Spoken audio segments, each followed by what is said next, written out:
You're with Canada's first and only music television network, Much Music, the nation's music station. I developed a relationship with Much Music from when I was used to dance with Michie. Right? And there's a girl there named Michele Geister. If you're talking about Ron Nelson, you have to talk about Michele Geister because she basically brought hip-hop to Much Music. So just think about the old RapCities and all that, that's all Michele Geister. As important Ron Nelson is, Michele Geister is just as important, maybe, per se, might be even more important. I actually tried to get her for this. She's in Jamaica. I can get her on the phone for you if you need that, but...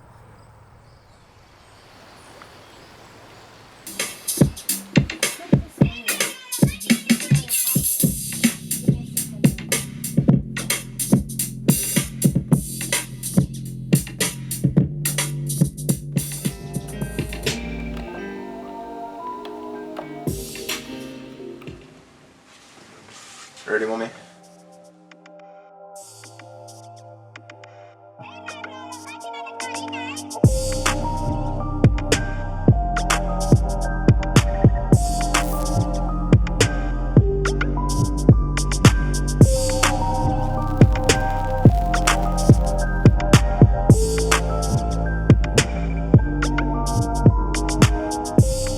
I think my DJing days really started with my first turntable, which was about 11 years old. Even back as a preteen, I was a vinyl junkie. When I babysat, that's what I got as rewards or gifts from the people I babysat for, was vinyl. My roommate, Karen Young, and myself were asked by the infamous Tasmanian Ballroom to play in their basement dance floor.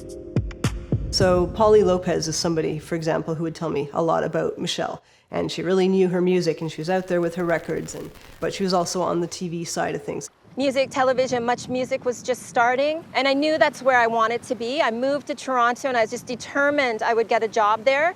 One of my classmates did get a job, and she called me to say they were looking for someone, a technician position. I had been making television since I was in high school. Welcome to another edition of Soul in the City. Well, it's not just another edition of Soul in the City. Here we're going to endeavor to show you some of the various forms of house music. Soul in the City was a video version of a radio program that the host and creator, Michael Williams, had done previously when he lived in Montreal. You know, my official title was associate producer, but I wrote, I researched, I produced, I directed, and Soul in the City was so exciting and it was so well received, but out of a music station that was 24 hours a day, 7 days a week, it was only 1 hour. And at the time, hip-hop was starting to blow up. Oh, no doubt. Maestro and Michie Me, Dream Warriors, at that time, and Rumble, they set the tone for Toronto, Canadian hip-hop. Yeah, Maestro was a huge influence on Rascals, Michie Me, and Rumble. All these records, they reached us like 100%, and we were fully influenced by it, and we were watching, like, oh, what's going on over there, right? Eventually, I was lucky enough to get the call and hear that, yes, you can start working on a program. And in September 1989, we had our first half-hour edition of RapCity.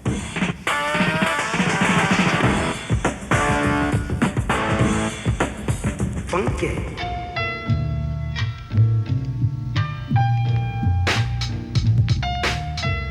Back then, people more watched TV. There was no streaming online, it was like more cable. So everybody paid attention to RapCity at the time. That was a big deal back then. Like a DJ wanted to have that exclusive vinyl, I wanted to be the one to debut a video that no one else had seen. As soon as you see your boy on it, or as soon as you were on it, that was the superstar status. That's when you felt like a star. And I actually remember when it dropped, and it came after a Shaquille O'Neal video. And I remember that, and I'm thinking, here's this NBA superstar doing his hip-hop thing, and me, back to back. And I knew the rest of the country was watching it with me, man. It was amazing. It was literally a dream come true, because I had been dreaming about that happening, like, since I was a little kid. We were promoting the music, and they could go to Play the Record and find everything they wanted there.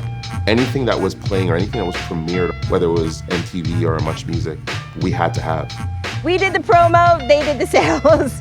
I would say would have been how things worked.